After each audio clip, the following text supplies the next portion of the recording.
Bienvenidos al Sector Primario, el espacio que Telemotril dedica al mundo de la agricultura, la ganadería y la pesca. 4 temas muy interesantes son los que vamos a abordar en el programa de hoy. Por cierto, si nos están viendo a través de nuestro canal en YouTube, les invito a que se suscriban y que activen la campanita para así recibir las notificaciones sobre todos los vídeos interesantes que subimos a diario. También les invito a que nos regalen un like en este vídeo para así ayudarnos a que los contenidos lleguen a más personas. También les recomiendo que visiten nuestra página en Facebook, Sector Primario Telemotril, donde van a poder encontrar información actualizada sobre agricultura, ganadería y pesca, además de temas muy interesantes. Entramos en materia y lo primero que les vamos a contar es cómo una de nuestras agricultoras moteleñas, Susana Abarca concretamente, cultiva los pepinos.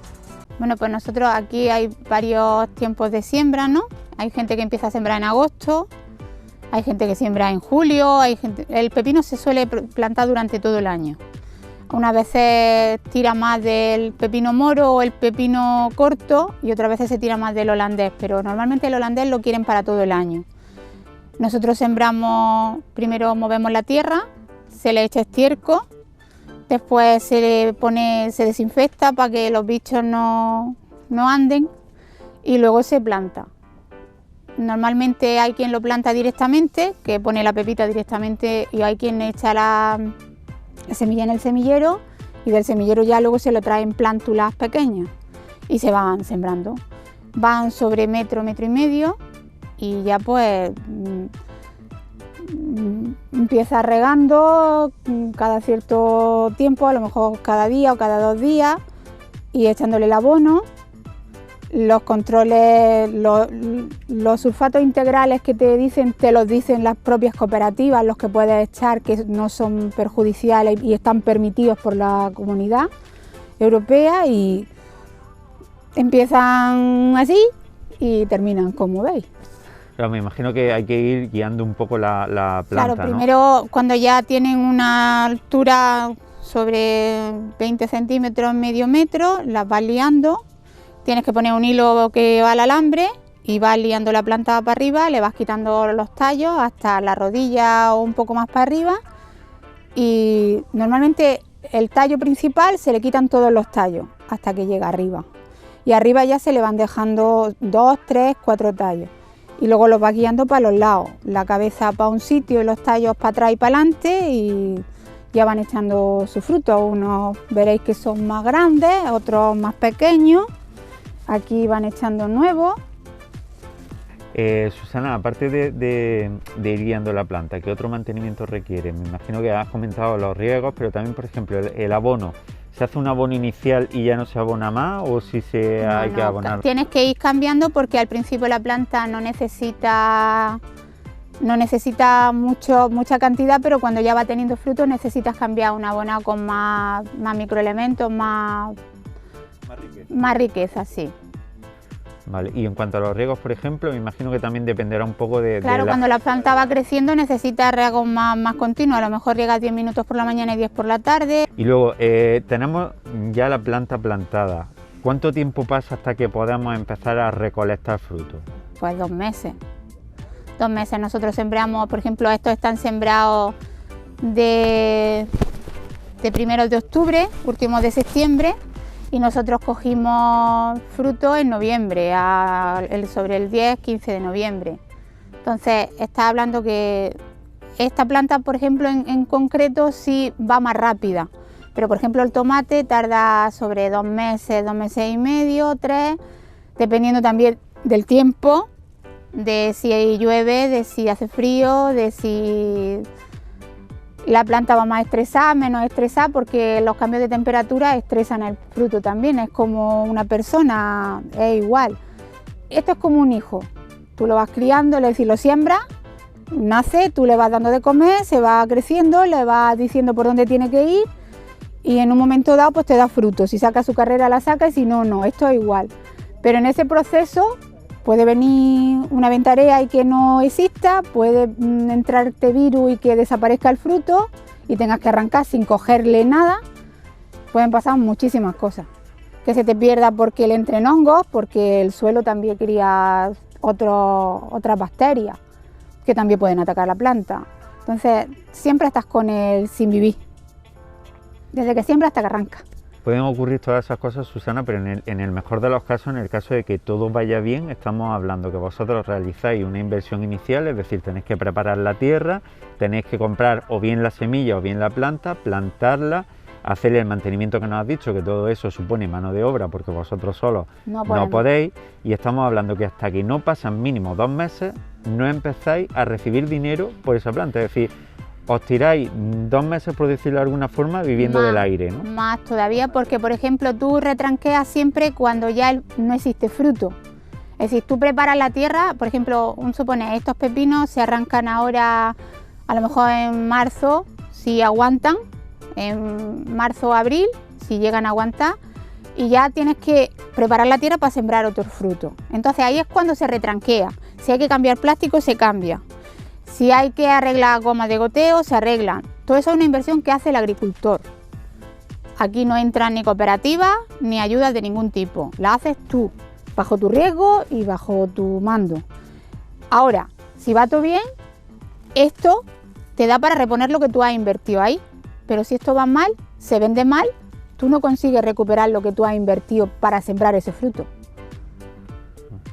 Y una vez que empezamos a recolectar, ¿cuánto tiempo más o menos podéis estar recolectando de una mata en el caso del pepino? Dependiendo, por ejemplo, el pepino, ya te digo, este está desde octubre, empezamos a coger en noviembre, llevamos 3, 4, puede estar 4 meses aproximadamente. Hay otros frutos que a lo mejor son de más tiempo, son de 6 meses, son de campaña continua, como por ejemplo hay tomates que tú los siembras en agosto y te duran prácticamente hasta agosto de otro año, ¿no? Pero esos son algunos casos. Vale. ¿Y vosotros utilizáis la lucha biológica? Sí, sí usamos, es que no sé cómo se llaman los bichillos esos. La lucha biológica, sí. Tenemos control de plagas, luego tenemos también unos pegamentos que se supone que también usamos para que la mosca no ataque tanto, luego el Swisky me parece que se llama el bichillo ese, lo echamos para que se coma el tri, combata la mosca y otras cosas, que sí, que lo vamos usando y cada vez más, porque vemos que va funcionando, porque hay muchos productos que antes eran sulfatados que servían, ahora lo han retirado o están perdiendo efectividad. Y cuando te lo retiran es porque ya no los puedes usar más, porque no están permitidos, los descatalogan, como se dice eso. Y seguimos pues con el resto, pero cada vez funcionan menos. En cualquier caso también el ir reemplazando productos fitosanitarios por esa lucha biológica, por esas pegatinas que tú decías que tienen pegamento, en las que se pegan muchos de los insectos que pueden afectar o muchas de las plagas que pueden afectar a los cultivos, también supone luego que el producto sea de una mayor calidad y de una mayor garantía sanitaria para todo aquel que lo consume. Sí, tiene más limpieza. Normalmente casi todo el mundo, por lo menos aquí en la zona, está en residuo cero, que quiere decir que los productos que aunque sulfatemos, porque se nos vea sulfatando, los productos que echamos son ecológicos, que no son productos que dañen ni el fruto ni la planta y que están permitidos totalmente por los controles fitosanitarios que tenemos. Entonces, pues sí, cada vez va habiendo más que se van usando y vamos progresando y ganando, porque nos lo exigen también la Comunidad Europea, pero nos exigen, pero no nos dan el beneficio de lo que nos exigen. Ellos exigen mucho, pero luego las prestaciones son muy pocas. Lo que hablábamos hace una semana en la entrevista que te hicimos, que un poco cada vez aumentan más los gastos de explotación, pero no lo veis, eso no se ve traducido después lo que os pagan por los frutos. No, no lo vemos reflejado en ningún momento. Sube el plástico, suben los sulfatos porque supuestamente sube el petróleo. El plástico ha subido, según dicen, porque ha subido el petróleo. Los sulfatos porque donde los fabriquen, pues cada vez van pidiendo más los químicos, lo que utilizan, y como todo eso, todo da igual. Bueno, no sé si habéis planteado ya qué es lo que vais a plantar en el invernadero una vez que arranquéis el pepino. Sí, nosotros en uno de ellos vamos a poner tomate pera. En los otros todavía vamos a ver cómo aguantamos, si nos medio respeta un poco más el precio.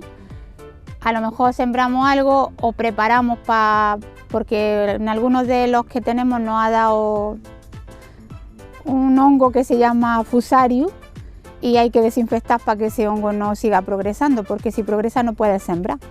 Entonces, prefieres dejarlo baldío. La forma de hacerlo es que lo tapas con plástico.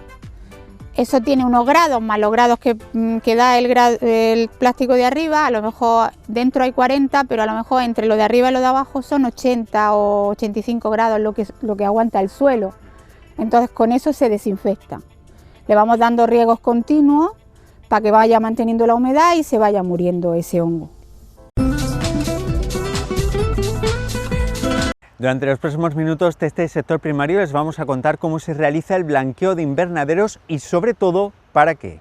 Nuestro trabajo consiste en hacer un servicio al agricultor, en este caso de blanqueo de invernaderos, blanqueo, pintado de invernaderos, para bajar temperatura y subir humedad dentro del invernadero que están las plantas y generar un microclima más apropiado y beneficioso para ellas. Me imagino que se trata de algo que es bastante eficaz, ¿no? Cuando se le realiza prácticamente a todos los invernaderos o a todos los invernaderos, ¿no? Sí, a todos los invernaderos durante todo el año, porque en función de la temperatura hay que bajar temperatura. Si sube mucho la temperatura, ¿y cómo se puede bajar? Pues blanqueando, poniendo un poquito de sombra. En función de la necesidad del invernadero, el tipo de estructura, pues necesita más blanqueo o menos blanqueo.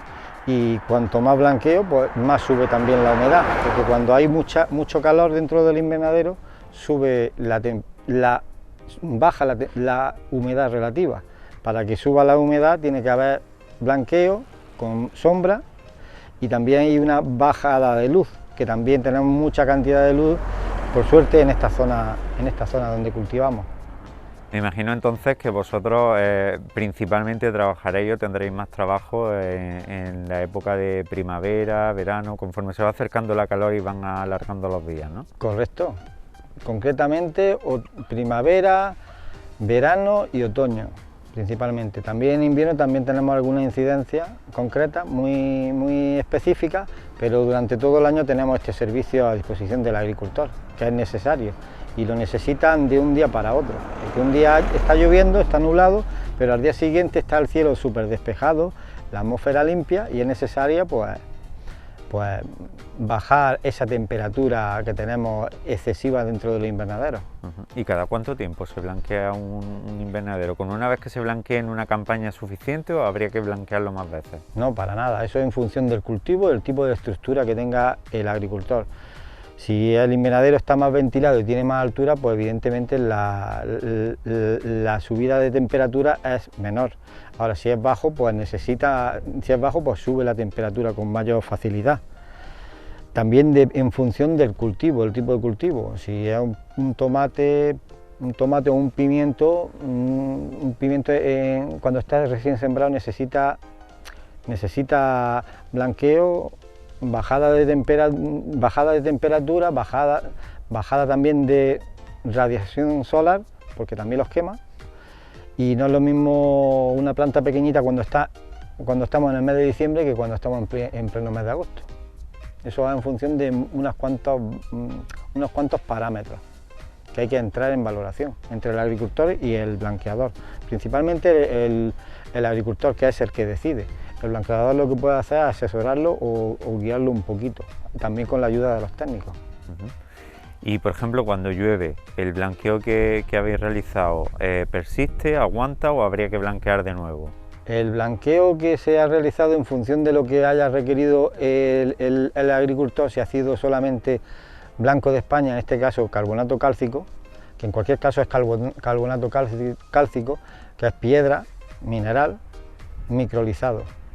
Pero si se utilizan algunos sacos que van con cola, pegamento o plástico, son materiales adhesivos, biodegradables, que tienen una vida útil limitada, pues va en función también de la cantidad de pegamento que lleven los sacos, la cantidad de sacos y la cantidad de superficie que trate. Eso se va degradando y conforme va pasando las semanas, los meses, pues se va degradando con el sol y después de varias tormentas o de alguna lluvia, pues se cae parcial o total y después hay que volver a aplicar. O antes de que se de que se lave el invernadero hay que volver a aplicar para reforzar lo que ya hay. ¿Y cómo realizáis vosotros el trabajo? Cuéntanos un poco, ¿cómo preparáis, por ejemplo, lo que le vais a echar al invernadero con lo que blanqueáis? Después, posteriormente, ¿cómo realizáis ese trabajo? Pues el trabajo es un poco complejo porque no hay nada tipificado al respecto. Lo que hay son pues, una serie de maquinarias que no están homologadas. Esto ha sido invento, entre comillas, por decirlo de alguna manera, que se han ido modificando con el paso de los años por parte de los agricultores y adaptándolo para el tema del blanqueo, para este tipo de trabajo concreto. El proceso es bien sencillo, pero también es complicado, tiene sus matices. Nos ponen los agricultores a disposición los sacos o los lleva el blanqueador, eso es el requerimiento del agricultor. Nosotros lo mezclamos con una agua previa que en función de la superficie pues ponemos más cantidad, la cantidad adecuada de agua para la superficie y aplicamos y mezclamos con una batidora y con un bidón, aquí lo podéis ver, y en función de los litros que tengan, pues de los litros que se hayan echado se echan unos sacos y con una bomba es extraído, después de que está mezclado, es extraído y es aplicado a presión, con unas mangueras y unos carros, unas bobinas que se despliegan de unos 200 metros, se despliegan sobre el invernadero. Y eso va pulverizado por sobre el invernadero, un hombre va dando goma y otro va aplicando. Y es un trabajo, no sé cómo decirlo, un trabajo duro, por decirlo de alguna forma. ¿O? Es un trabajo especializado y duro puntualmente, porque cuando tienen el requerimiento los agricultores lo necesitan relativamente pronto y rápido que se le haga. Entonces hay que estar a disposición del agricultor. Si no hay suficientes blanqueadores, pues no pueden hacer el trabajo cuando lo necesitan. Ahora, si hay muchos, también van a estar sentados en el pollo de un tranco de una acera esperando a que le haga el trabajo. Es una cosa que hay que tener un equilibrio y es complicado, muchas veces es complicado abastecer todo el trabajo que hay en el campo. Es complicado y es duro porque cuando está todo el trabajo se concentra en unos pocos días y tenemos que ir con prisa, corriendo, para poder abastecer la mayor cantidad de agricultores posible.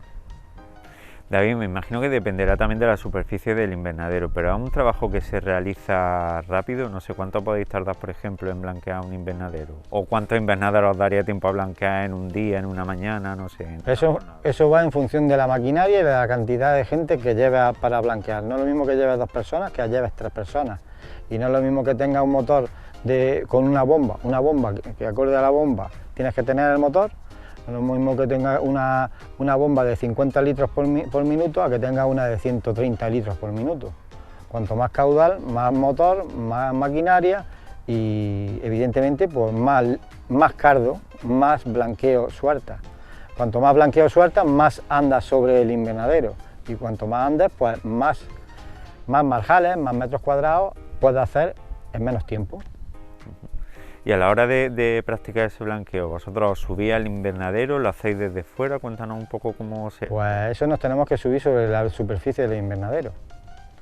Hay peligrosidad, hay cierta peligrosidad, pero sobre todo en la bajada y la subida del invernadero. Una vez que estás subido, si estás hecho a andar por encima del invernadero, te puedes tropezar con alguna cordada, con algún alambre, caerte, pero no te caes de abajo, fuera del invernadero, te caes sobre el invernadero, sobre los 2 tejidos que tiene y el plástico que tiene, que aguantan muchísimos kilos.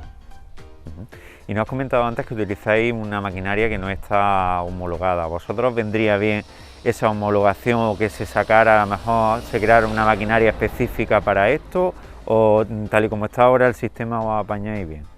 Tal y como está el sistema nos apañamos mucho mejor que si estuviera homologada, porque la homologación lo que va a hacer es copiar lo que tenemos ya actualmente.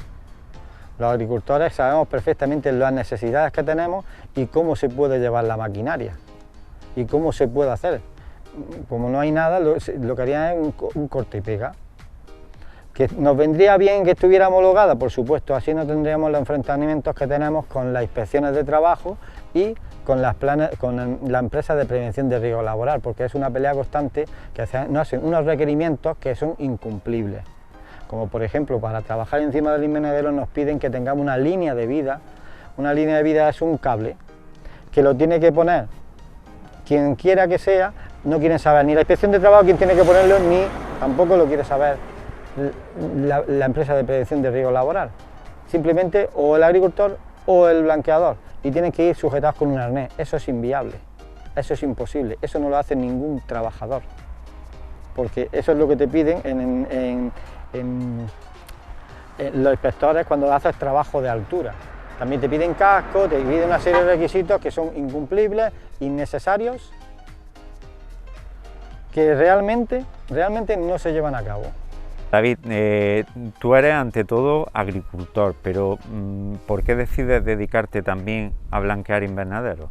Bueno, porque es un complemento económico el cual no le viene nada mal a ninguna casa de familia. He visto que había un poco de espacio para poder trabajar con los agricultores en este campo, he visto que había una necesidad por parte de los agricultores y me embarqué en esta aventura, en este deporte, porque a mí me gusta la actividad física y veía que podía tener algo de beneficio, el cual lo tengo, y es una actividad complementaria a mi actividad principal, que es la agricultura. Yo vivo de agricultor, de los invernaderos. Eso te iba a preguntar, ¿se compatibilizan bien las dos actividades o algunas veces vas sin tiempo? Sí, correcto, se me hace muchas veces un poco complicado, pero lo suplo metiendo personal y pagándolo adecuadamente. ¿Y tiene aceptación el servicio que vosotros prestáis? Totalmente, es necesario, cada vez tenemos menos lluvia y más sol en esta zona. Hace 30, 40 años teníamos heladas casi todos los inviernos, cosa que ahora no sucede. Hace 40 años, cuando yo era pequeñito, era cada semana sí, semana no, una borrasca. Lluvia, niebla, y ahora no. Ahora tenemos otra climatología y demanda el invernadero pues el bajar esa temperatura, ese exceso de temperatura, ese exceso de luz que tenemos. Y de cara al agricultor, ¿es algo muy caro el blanquear su invernadero o es algo totalmente asequible? Es algo totalmente asequible que se está implantando, que ha sido y es una necesidad en muchos estadios de la planta, que le está viniendo bien, porque han aprendido los agricultores que cuando está la planta recién sembrada, un pequeño blanqueo le viene mucho mejor que una gran cantidad de agua para suplir la gran cantidad de temperatura que tiene dentro del invernadero, porque se evapora el agua.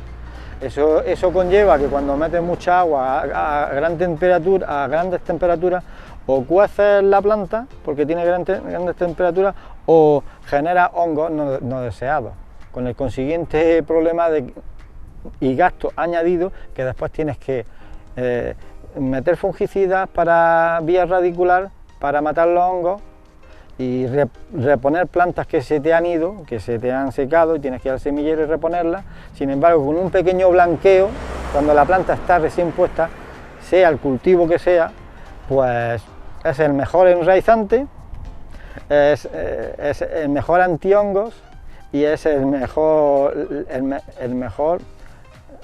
riego que no le debes dar a la planta.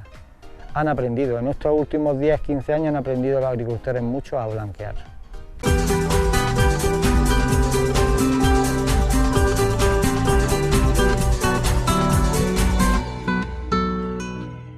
El consejero delegado del Grupo La Caña, el moteleño Jesús García, ha sido elegido como nuevo presidente de ECOAL, la Federación de Empresas Hortofrutícolas que agrupa a estas compañías tanto en Granada como en Almería. Vamos a hablar con él de lo que supone este reto personal y sobre todo de los objetivos que se ha marcado para su mandato, que dura 4 años. Un nuevo reto.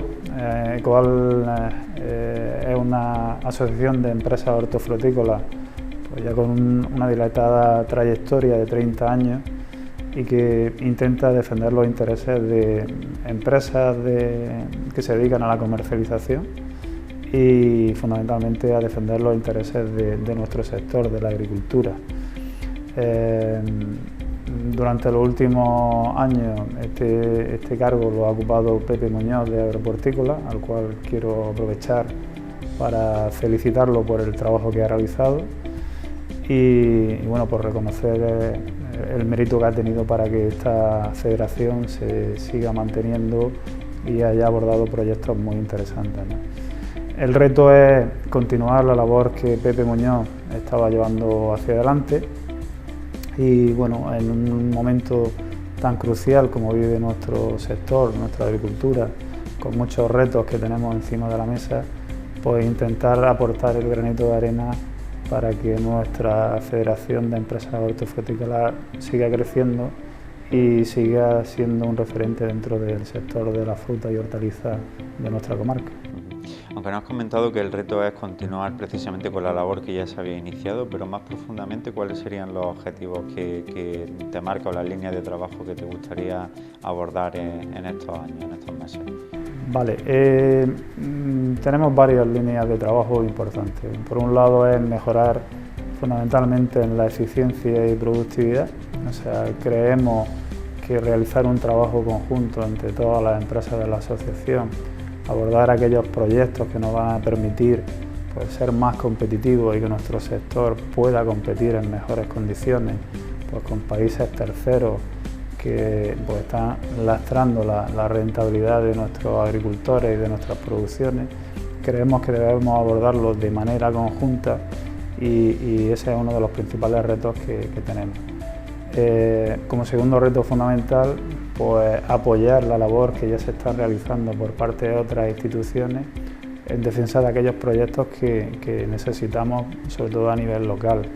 Hablo, por ejemplo, del tema de canalizaciones de Rules, el tema de la aprobación definitiva de esa actualización del plan de ordenación urbana que permita ampliar los cultivos y modernizar nuestras instalaciones.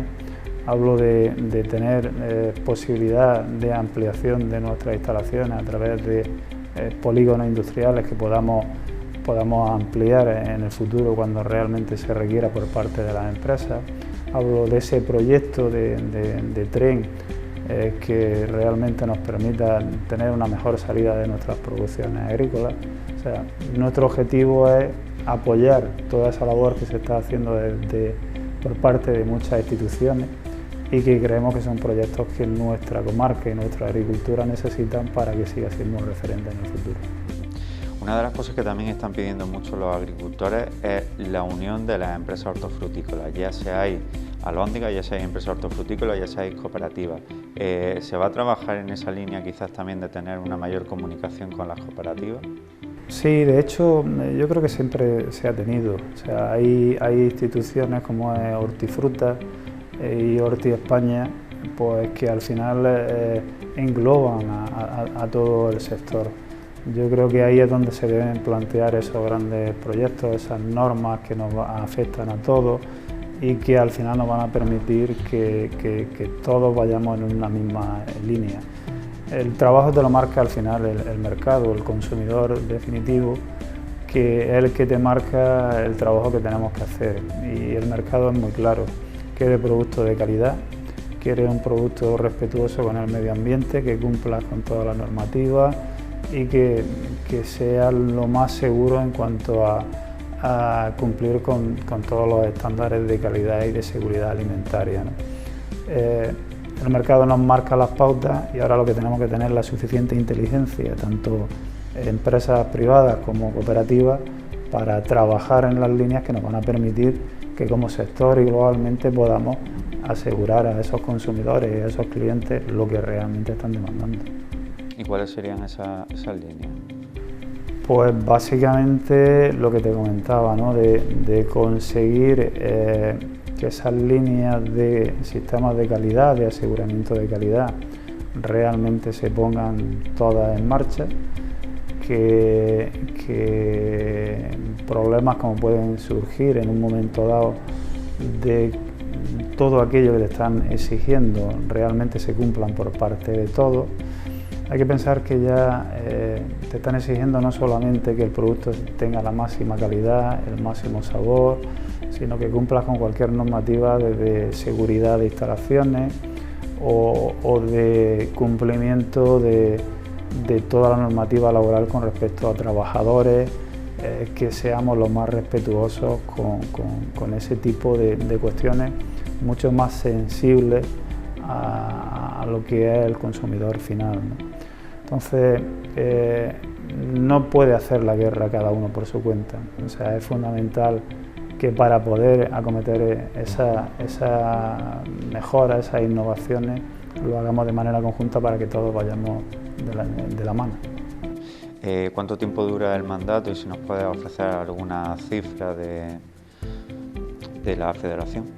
Bueno, en principio 4 años, veremos a ver si aguantamos, se cansa o me canso yo, pero en principio será de 4 años. La federación está formada por 17 empresas, de Almería y de Granada fundamentalmente, y bueno, pues en cuanto a volumen, estamos hablando de un volumen de aproximadamente 3.500 o 4.000 trabajadores de media durante todo el año, y una facturación que puede rondar aproximadamente los 30.000 millones de facturación, ¿no?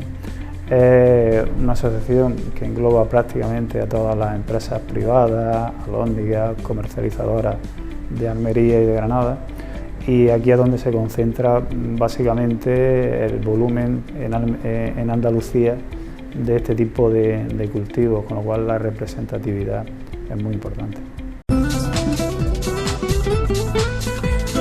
No vamos a hablar de coles, sino que vamos a hablar de los beneficios que nos aportan las almendras con el médico Miguel Martín Almendros de Naturalia. Hoy vamos a hablar de las almendras. Ya hemos estado hablando de varios frutos secos y vamos a hablar de un alimento pues que realmente no somos conscientes si es un superalimento, ¿no? Que tenemos en nuestro entorno desde toda la vida, y igual por eso lo tenemos un poco menospreciado, no le prestamos la atención que merece la pena. Es un alimento que se sabe que se tenga constancia en la historia.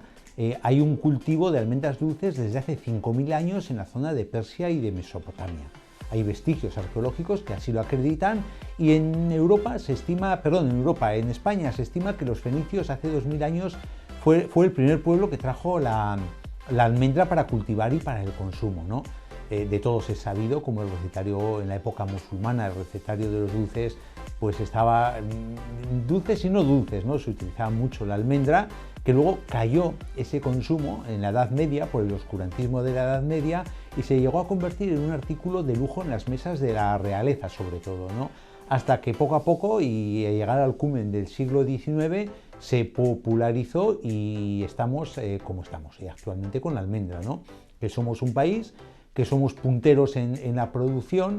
Desde luego, el país de mayor producción de almendra en el mundo es Estados Unidos, con 2 millones de toneladas al año, pero luego seguimos de cerca tanto España como Australia con 200.000 toneladas al año, que no es baladí, que no es poco, ¿no? Está extendida prácticamente por todo el Estado español la almendra, y vamos a hablar un poquito de por qué insisto un poco de qué es un superalimento, ¿no? Quizás estamos dando demasiada importancia a la clorela, a la espirulina, a la quinoa, productos que nos vienen de fuera, cuando aquí tenemos unos productos. Cuando hablamos de las legumbres ya lo estuvimos también insistiendo en este sentido, y hoy vamos a insistir de que es un superalimento, ¿no? En primer lugar, por la composición, ¿no? Las características que le da la almendra, su composición nutricional, ¿no? Tiene proteína, pero es una proteína de muy buena calidad, es una muy buena fuente de aporte de aminoácidos, sobre todo aminoácidos esenciales que son necesarios para la estructura y para el desarrollo. El 20% de la almendra son proteínas. También tiene hidratos de carbono, no tiene tanta cantidad, tiene un 9,3% aproximadamente de hidratos de carbono, pero son de muy buena calidad. ¿Por qué? Porque son de bajo índice glucídico. ¿Qué significa esto? Que como van con mucha fibra, estos hidratos de carbono se absorben de una forma paulatina, de una forma lenta, y nos aporta pues, esa carga energética de una forma pausada, ¿no? Con lo cual nos permite que este producto sea muy bien tolerado para las personas diabéticas, que puedan sacar provecho de todos los beneficios nutricionales. Las grasas saturadas es otro de los grandes elementos que tiene en su composición. Pues prácticamente en la mitad, aproximadamente el 50-54% de la almendra es grasa saludable, grasa rica.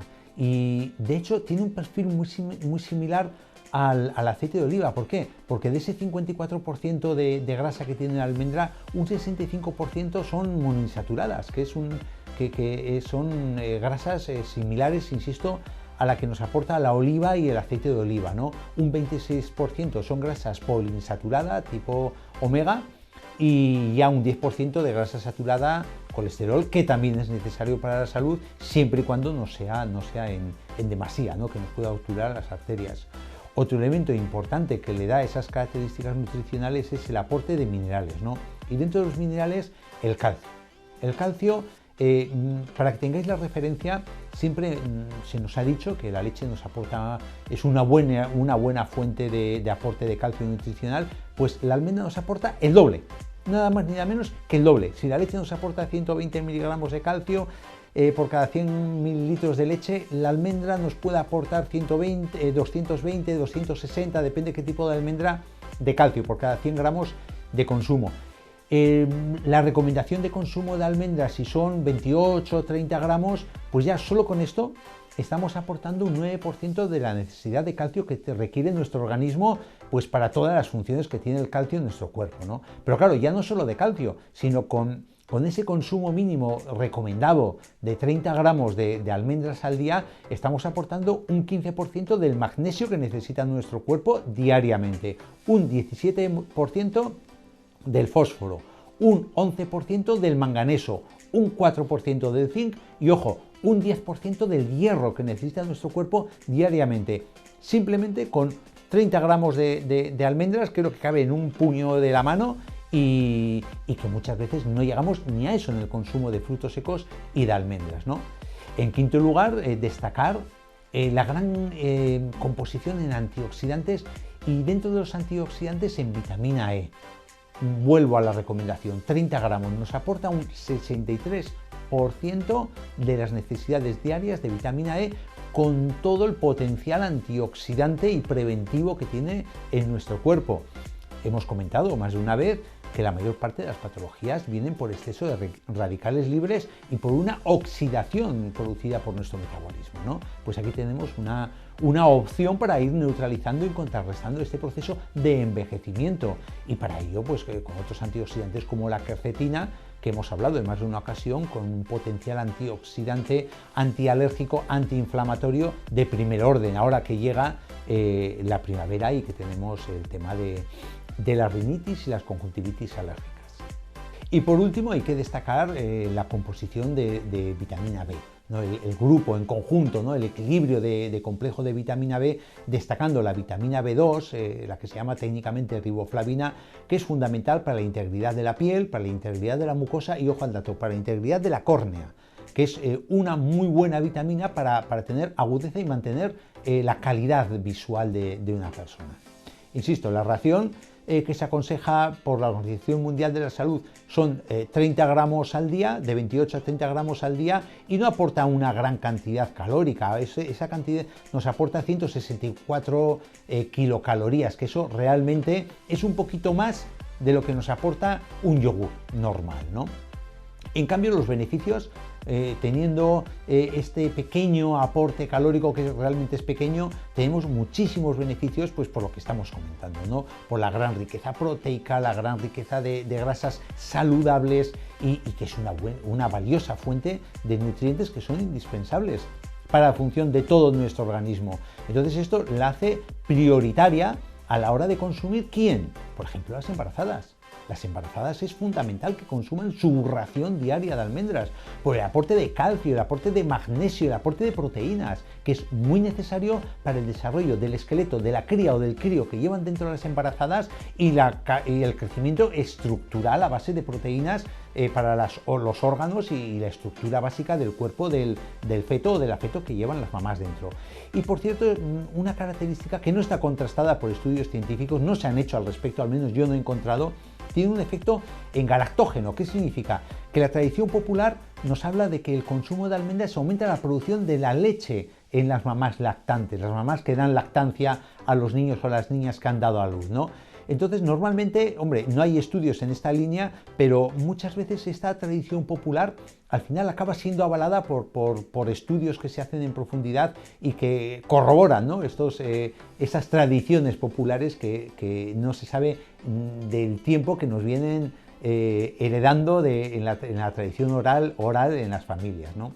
En segundo lugar, tener en cuenta que es una muy buena alternativa a los lácteos, por lo que os he comentado. Cada vez hay más personas que son intolerantes a la lactosa, que tienen alergia a las proteínas de la leche de vaca. Oye, ¿y la leche por qué se consume? Entre otras cosas, aparte del aporte de fósforo, por el aporte de calcio. Y la almendra nos aporta el doble, insisto, de calcio, además de que es una buena fuente de magnesio, que es una fuente de fósforo, para el cuidado de nuestros huesos, para evitar osteoporosis, para evitar descalcificaciones, para luchar contra el tema de las artrosis. Siempre que vas al traumatólogo, que tienes un comienzo de descalcificación o tienes un comienzo de artrosis, te dice toma leche, toma leche. Oye, pues si no la puedes tomar, aquí tienes la alternativa, ¿no? El aporte de almendras, mínimo los 28 o 30 gramos recomendados diariamente. En estos beneficios también, aparte de las mamás embarazadas, se pueden beneficiar pues los jóvenes y los deportistas, porque las almendras, como superalimento que yo os comento que es muy vigorizante, es reconstituyente, es tonificante, actúa con los adolescentes y los jóvenes en el rendimiento intelectual, en las personas mayores, pues por el aporte nutricional que tiene, evita la pérdida de memoria y una cosa muy importante, actúa sobre los cambios de humor, por el omega 3 que nos aporta, por el complejo de vitamina B, o sea, son elementos muy importantes a tener en cuenta. Y por no decir, ya que he dicho el aporte de omega 3, el gran beneficio cardiosaludable, ¿no? Para la patología que de primer orden, que está creciendo de forma descomunal en nuestra sociedad, los problemas cardiocirculatorios, ¿no? Los problemas sobre el corazón, de infarto, de anginas, los derrames, de los ACV, los ictus, etcétera, etcétera, etcétera. Hemos comentado que nos aporta una grasa muy semejante al aceite de oliva, con todos sus grandes beneficios en cuanto que disminuyen el colesterol malo, aumentan el HDL o el colesterol bueno, con lo cual actúa previniendo pues desde ictus a problemas de infartos y anginas de pecho, ¿no? De hecho, los estudios, cuando hay un consumo de almendras, se puede valorar en estudios que disminuye la PCR, que no es la PCR del coronavirus, sino que es una proteína inflamatoria que cuando está alta en nuestro cuerpo nos indica que hay una inflamación en el tejido del corazón, ¿no? Que es un riesgo de problemas de corazón. Claro, y no solo esto es por el perfil lipídico que tiene la almendra, sino porque también nos aporta, como hemos comentado antes, quercetina, esrutóxidos, catequinas, que actúan todos en esa línea de cardioprotección, ¿no? Refuerza el sistema inmunitario, que hoy en día tanto necesitamos tenerlo en punta de ola por el tema de la pandemia que estamos sufriendo, ¿no? Por el aporte de vitamina E, el aporte de la quercetina, y lo digo por tercera vez, porque con respecto al sistema inmunitario ha salido un estudio, uno de los pocos estudios que han salido con complementos nutricionales que efectivamente estimulan el sistema inmunitario e incluso ayudan a luchar contra el coronavirus, la quercetina. Claro, evidentemente en concentraciones altas, pero bueno, aquí tenemos un aporte diario de quercetina con nuestra ración diaria, que además nos aporta manganeso, nos aporta zinc, que son fundamentales para el sistema inmunitario.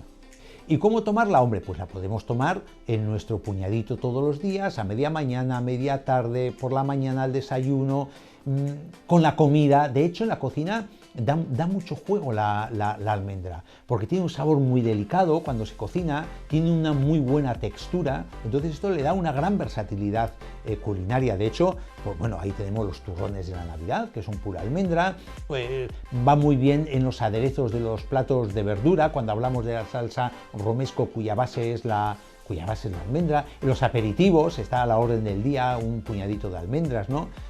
Pero sobre todo lo que destaca de las almendras son las recetas de los dulces, que van desde la tarta de Santiago a los dulces marroquíes que son tan nuestros como los marroquíes, porque esa tradición la hemos nosotros estado llevando desde hace muchos años, ¿no? Y ha quedado aquí, sobre todo en nuestra tierra, en nuestro entorno, en la sierra alpujarreña, en la Alpujarra, pues queda esa tradición que se utiliza la almendra como para hacer dulces. Por ejemplo, el pan de higo. El pan de higo es una combinación excelente y nos aporta muy buenos nutrientes, ya no solo por el higo, sino también por la almendra, ¿no? Pero en definitiva, lo que os quería comentar con la cocina, que combina muy bien con las hojas verdes, con los berros, con los canónigos, con la rúcula, que esto le da mucho juego para utilizarse en ensaladas, también marida muy bien con las aceitunas verdes, por eso en los aperitivos se pone con mucha frecuencia. Recordar el ajo blanco también, cuya base en parte es almendra. Y por último, hacer una mención a lo que es la leche de almendras, que la leche de almendras la podéis hacer todos en casa y es tan sencillo como tener 200 gramos de almendras y 750 mililitros de agua. Simplemente dejar macerar toda la noche las almendras en agua, tirar ese agua, la licuamos bien esa almendra resultante de esa maceración, bien licuada durante 10 minutos si tenemos que licuar con una licuadora, y luego ese resultado de la licuefacción que hemos sacado de la almendra la tamizamos por un tamiz, la pasamos varias veces, que vaya pasando a una jarra, a un bol, la almendra cuando ya la hemos mezclado con el agua, al meterla en la licuadora, y ahí tenemos una leche de almendras que la podemos estar haciendo, dura unas 24 o 48 horas para poder tomar, fresquita, entra divina. Y es la leche de almendras de toda la vida, que se ha tomado pues cuando no había posibilidad de tomar leche de vaca, según la tradición popular nuestra.